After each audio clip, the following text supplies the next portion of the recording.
اعوذ باللہ من الشیطان الرجیم، بسم اللہ الرحمن الرحیم۔ اب یہ سخت آیت اور آ گئی، کتب علیکم القتال۔ اب میں نے کہا تھا نا کہ یہ لڑیاں جو ہیں چونکہ بٹی ہوئی ہیں تو ایک لال اور ایک پیلی اور ایک ہری اور ایک نیلی، تو یہ نظر آتی ہے ایک طرف سے کہ کٹے ہوئے ہیں رنگ، ان کو کھول دیں گے تو ہر لڑی مکمل ہو جائے گی، ایک گویا کہ تسلسل ہے۔ کتب علیکم القتال وہو کرہ لکم، مسلمانوں اب تم پر جنگ فرض کر دی گئی ہے اور وہ تمہیں گراں گزر رہی ہے۔ یہ مضمون اصل میں اس سے پہلے سورہ محمد نازل ہو چکی ہے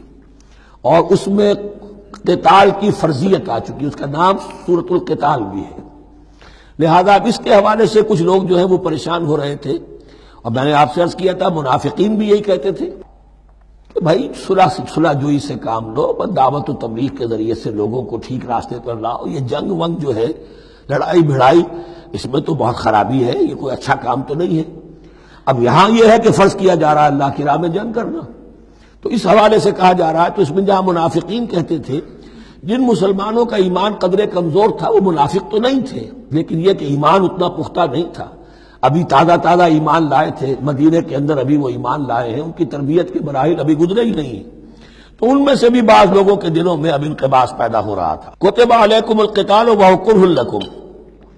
تم پر اب دیکھیے کتبہ کا لفظ آ گیا ہے،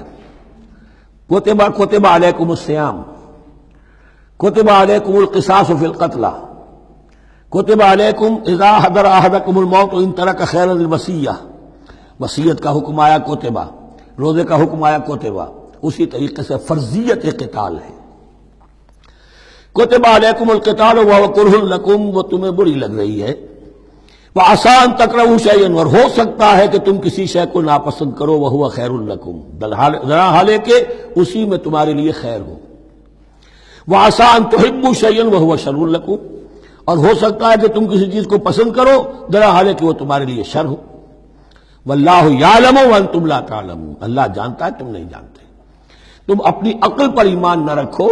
تم اللہ کی وحی پر ایمان رکھو، تم اللہ کے رسول پر ایمان رکھو۔ جس وقت کے لیے جو حکم موضوع تھا اس وقت وہ حکم تھا، کفوا ایدیکم، 14 برس تک تمہیں قتال سے منع کیا گیا، اب فرض ہو رہا ہے قتال، اب تمہارے لیے لازم وقت کا جو ہے امر الحال کو پہچانو۔ اللہ تعالی واللہ یعلم وانتم لا تعلمون، یسألونک عن الشہر الحرام قتال فیہ، اب جب جنگ کا حکم شروع ہو گیا تو اب وہ پوچھتے تھے کہ یہ جو مہینے حرمت والے ہیں، حج کا ہے، عمرے کا ہے، تو اس میں جنگ کرنا کیسا ہے؟ اس لیے کہ سیرت میں یہ واقعہ آتا ہے، وقت نہیں تفصیل سے میں بیان کر سکوں، کہ نخلا کی وادی میں ایک مقابلہ ایسا پیش آ گیا تھا کہ وہ رجب کا مہینے کا بھی دن تھا، اور اس میں ہی کوئی قتال ہو گیا، مسلمانوں کے ہاتھوں ہوا یا مسلمانوں کے اوپر ایسی سچویشن ہو گئی کہ انہیں مجبوراً وہ کام کرنا پڑا۔ اس پر شور اٹھا دیا، دیکھو ان لوگوں کا کیا حال ہے، بنے پھرتے ہیں اللہ والے، رسول والے، دین والے، آخرت والے، اور ان کا حال یہ ہے کہ یہ حرمت والے مہینے کو انہوں نے بٹا لگا دیا، اس میں جنگ کی ہے۔ یہ اصل میں ان حضرات کی طرف سے گویا کہ اللہ تعالیٰ اپنے ان مومن بندوں کی طرف سے خود صفائی پیش کر رہے ہیں۔ یسألونک عن الشہر الحرام قتال فیہ، پوچھتے ہیں آپ سے حرمت والے مہینوں میں قتال کا حکم، قل قتال فیہ کبیر، کہہ دیجئے ہاں حرمت والے مہینے میں جنگ کرنا بہت بڑی بات ہے، یعنی بہت بڑا گناہ ہے، لیکن وَصَدٌّ عَن سَبِيلِ اللَّهِ وَكُفْرٌ بِهِ وَالْمَسْجِدِ الْحَرَامِ وَإِخْرَاجُ أَهْلِهِ مِنْهُ أَكْبَرُ عِندَ اللَّهِ، یہ بھی تو دیکھو کہ جن لوگوں نے وہ جرم کیے ہیں کہ جنہوں نے اللہ کے راستے سے روک دیا، اللہ کا کفر کیا، مسجد حرام کے راستے روک دیے مسلمانوں کے لیے، اب یہ نہیں جا سکتے، بیت اللہ میں عبادت نہیں کر سکتے، اخراج اہلہ منہ، اس میں سے لوگوں کو نکلنے پہ مجبور کر دیا مکے کے مسلمانوں کو،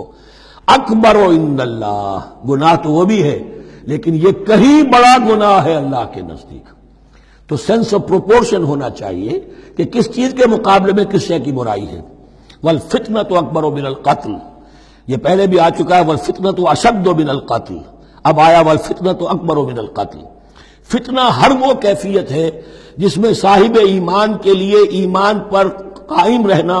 اور اسلام پر عمل کرنا مشکل ہو جائے۔ آج کا پورا معاشرہ فتنہ ہے، اسلام پر عمل کرنا مشکل ہے، بدماشی کے راستے کھلے ہوئے ہیں، حرام خوری کے راستے کھلے ہوئے ہیں، حلال عقل حلال، دانتوں پسینہ آئے تو شاید نصیب ہو۔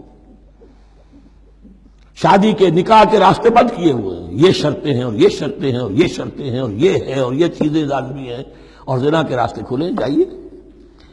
جس معاشرے کے اندر جب غلبہ باطل کا ہوگا حق پر چلنا ممکن نہیں رہے گا۔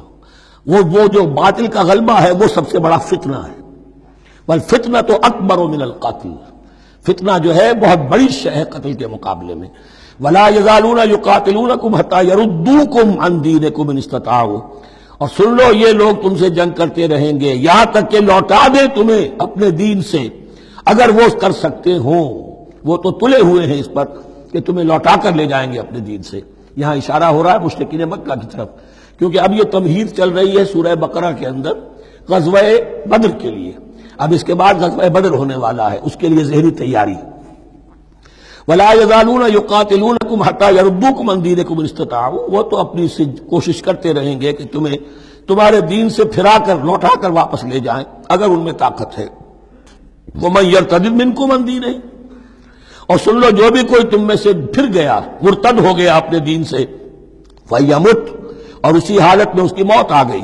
وہو کافر، کہ وہ کافر ہی تھا، فاولئک حبطت اعمالهم فی الدنیا والآخرہ، تو یہ وہ لوگ ہوں گے کہ جن کے تمام اعمال دنیا اور آخرت میں حبط ہو گئے۔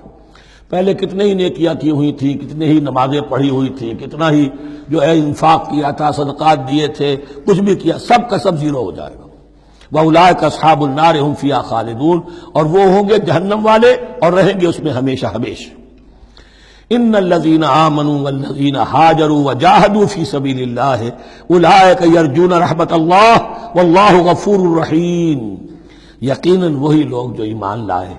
اور جنہوں نے ہجرت کی اور جہاد کیا اللہ کی راہ میں، یہ وہ لوگ ہیں جو اللہ کی رحمت کے امیدوار ہیں۔ بڑا لطیف طنز ہے ان پر،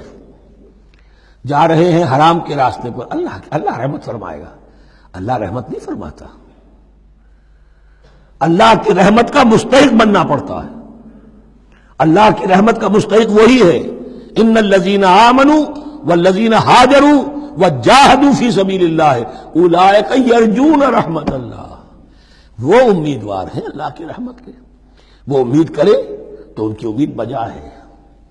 واللہ غفور الرحیم، اور یقیناً اللہ تعالیٰ غفور الرحیم ہے۔